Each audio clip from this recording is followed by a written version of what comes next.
wide and forcing them to break, with an extra man round the winger. Yeah. And then hoping the pace of Makinson and Grace and Percival and Nguama covers it anyway.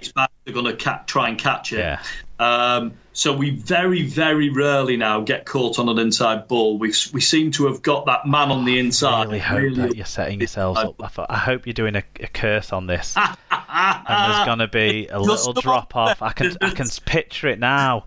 Just O'Loughlin just slipping it on the inside to Bevan French, storming up the middle of the pitch to score. Before he gets absolutely squashed. Anyway, there we go. We will find out on Friday night. Well, what we haven't done is we haven't said who we think is going to win this game. Now, I'm guessing you're going Saints, so I'm going to ask Saints by how many? And I'm guessing you're going to go Wigan. It's one of those games where it could be anything, to be honest. It could be Saints by a late golden point drop goal, or it could be Saints by 12. And anything in between those, I think, is perfectly realistic. I don't think it'll be any more than that, but I am predicting my boys to win. Well, I might surprise you here, but last time I checked, the totally wicked stadium hadn't been moved to the other side of the Thelwall Viaduct. And we all know this year that once Saints go across that viaduct, they can't win a game. But they've not lost on the other side of it. So I'm struggling to justify, like I have done all year, I'm struggling to justify picking against St Helens, outside of my obvious desires for Wigan to win. So I'm actually going to tip St Helens to win this game. Golly, I didn't think I'd hear you say that, Mark. Close-ish margin, I think, because Wigan's defence has been very good. So between 4 and 10 points. But I think Saints are going to win this game. And then I just hope that they take a weird route to the grand final and get the canal boat down. Well, maybe they're going to go like what's the motorway to get to the Manchester airport? The M56. Yeah, so they're going to drop down, go across the 56, and then back round the 60. You see, that's how they're going to get to Old Trafford, and that's why they're going to lose at Old Trafford. Well, I hope your prediction and mine comes true this week, Mark. We will see. I'm absolutely certain it's going to be a crackling atmosphere and a crackling game of rugby league. Right, okay. Somewhere else that I think is going to be a cracking game of rugby league. Exciting Toulouse host in-form Featherstone in the Championship playoffs. This is to decide who gets on that plane back over to Toronto to play in the Championship Grand Final. I'm gonna go heart over head. I'm gonna pick Toulouse and hope that they put on a show here and score some tries and set themselves up for another crack at Toronto, where hopefully they do themselves a bit more justice defensively early on. And I'm going the same way. I'm going with Toulouse as well. I think they showed enough last week, although Featherstone also played extremely well. But I think on their own patch, I take them to win in a tight one. Good stuff. In League One, we've got a repeat of the game that was played out in the first week of the promotion playoffs there, and this is to decide who gets to play Oldham for the right to go up into the Championship, and it's Newcastle hosting Doncaster. Now, after last week's game, we saw Nick Newman actually show what he's capable of. I really hope that he will do that again, because I think he's got some. We want basically for them to talk more about the Coventry Bears during the R League commentary, so that's what we're going to hope for with that. And I'm gonna back Newcastle to bounce back from what was a horror show really against Doncaster 2 weeks ago. Yeah, and I'm supporting Newcastle as well. I have got a soft spot for Newcastle and Newcastle rugby in Newcastle, not just because of the Magic Weekend and the fact that I've got family who live up in that part of the world. But because I met the owner of Falcons. He's a really, really nice guy who owns both the league and the Union Club, and I'd like to see them do well. So I keep following their results, and I'm taking them to beat Donny this week. Okay, excellent stuff. And then Women's Super League. This isn't the playoffs yet. This is the last game of the last round of the regular season before the semi-finals the following weekend. It's It's the top two though. It's St Helens, second place St Helens hosting first place Castleford Tigers. So I think it's a real appetite whetter for what is probably going to be the grand final, unless Leeds have something to say about it. I just don't think this year's Wigan team are going to have anything to say about it. Sadly, from my point of view, but these two have been the best two teams all year, so it's a great appetite whetter for what's to come. I'm going to go with Saints winning this one, but Castleford winning the grand final. Okay, I'm going the other way around. I'm going to take Castleford to win this one and then Saints to win the grand final. Excellent. The grand final for the women's game, if people don't know, there's two things you need to know about it. One, it's at the Totally Wicked Stadium the night before the men's grand final. And two, it's going to be live on Sky. So if you can't get down, it's only a £5 to get in. If you can't get down and watch it, which I'm going to try and do, then you can watch it on television, which I think is fantastic. Good. Great news. Good to see them start appearing on TV. Into the NRL, it is the semi-finals. We do have interest in both games with an asterisk next to the second game because Ryan Hall isn't going to play, but his team are. But anyway, first of all, Friday, 10:50am, you will be able to watch this on Sky Sports. It's the Raiders, Canberra Raiders with the Fab Four versus the South Sydney Rabbitohs with the Burgess brothers. We actually did a poll to see what our listeners thought of this one. Mostly because I decided to do a little video of me since I bought a Canberra. I mean, everyone else from Wigan's going to Canberra now. I might as well become a Canberra fan. So I bought a Canberra jersey at the weekend. So we put out the poll to see who you lot thought was going to win, and 84% of the voters thought that the Raiders will overcome the Rabbitohs in this one. So do you see it the same way? Do you see John Bateman riding all the way to the grand final in his first year in the NRL? Yes, I do. So I'd like the Rabbitohs to win the game because obviously there's too much of a Wigan connection with the Raiders, although you've got one of the Burgeye rocking up at your place next year. But I think the Raiders have got too much, and I think they will win comfortably, actually.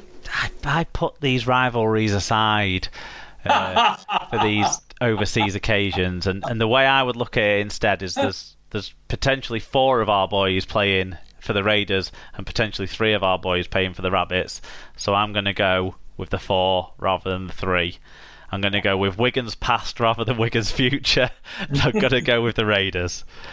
Also, Saturday, 10:50am. It's a shame these aren't the other way around, so that more of us can't watch the Raiders game live, actually. But Saturday, 10:50am, it's the Roosters versus the Storm, the repeat of last year's grand final. And it's the two sides that have been probably the most successful in my sort of time following the game down under.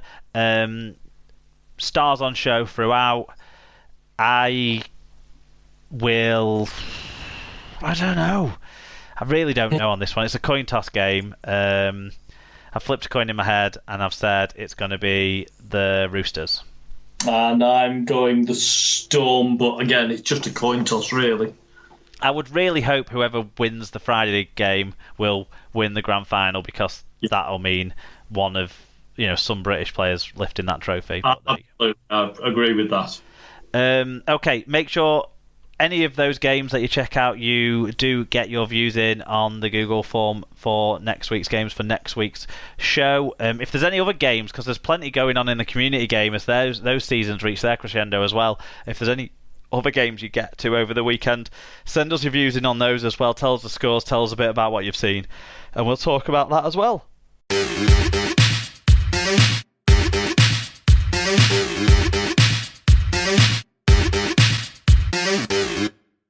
Right, the dreaded quiz. Yes. I did all right this time, but I'm not at all confident this time.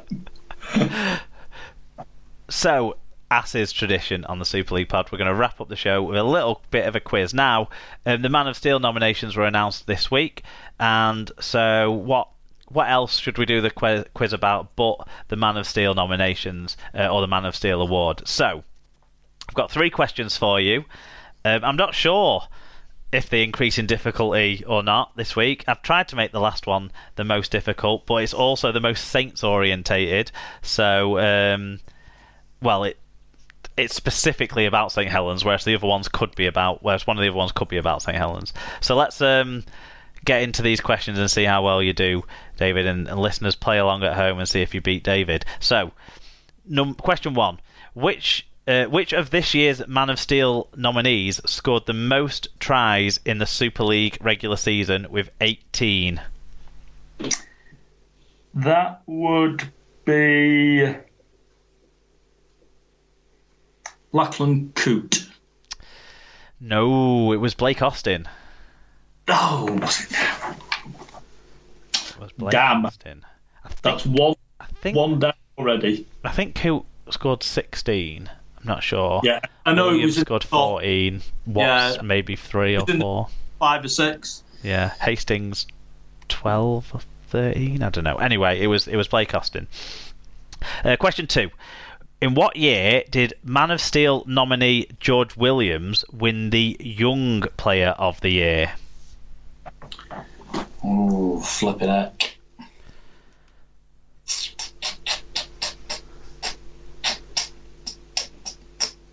It wouldn't be that long ago because he's still a young fella.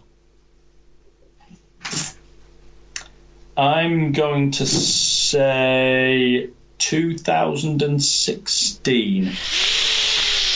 It was 2015. Ah! Unlucky.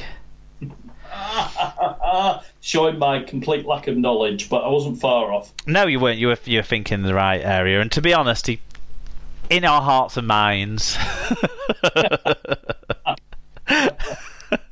But you've got a chance to save face in this final question in the quiz this week. Go on.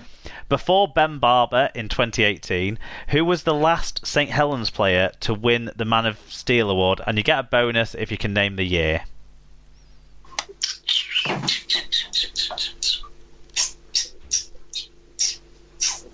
So we had a bit of a run the last time we had, when we were sort of that dominant side in the early 2000s, and we had, so Jamie Lyon won it, Wello won it,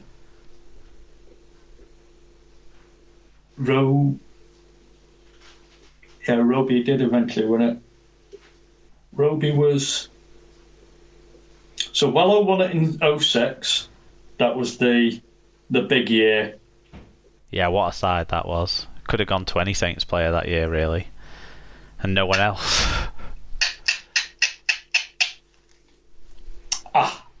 James Graham. It was James Graham. Do you know the year? So Wello was 6. 2008? Excellent. You have definitely saved face. One! There you go. So could we agree, if I'm coming on again, you could just ask me Saints question? I mean, that was the last award that James Graham... It was the last medal James Graham got that he didn't throw on the floor after getting it, isn't it? So... He went after that. Sadly for us. What a magnificent career he's had, though. Oh, yeah. Outstanding. I would say he's got loads of runners-up medals to show for it, but he's thrown them all away. Yeah, he has, yeah. Okay, so you mentioned at the top of the show you've recently been on a holiday to Italy. So it's SLP recommendations time. Here's your chance to share anything you experienced on that nice trip. Okay, so, well, actually, I will. I mean, we went to Sicily. We stayed in a place called Taormina, which is on the southeast-ish coast. That whole area is absolutely magnificent. I have to say, with the way the pound is at the moment, it wasn't the cheapest holiday I've ever been on. But maybe if things come back a bit, I can certainly recommend Taormina as a wonderful, beautiful old Sicilian town to go and visit. If you get the opportunity, it's great. A more general recommendation, however, would be white Sicilian wine, which I've never really had very much of before. I've been much more of a red wine drinker when it comes to Italian wine, but lovely sort of medium dry Sicilian white wine I fell in love with while I was in Italy, and I've been consuming it since I got home as well. Absolutely lovely. If you can get your hands on some of that, and you'll like a nice glass of wine.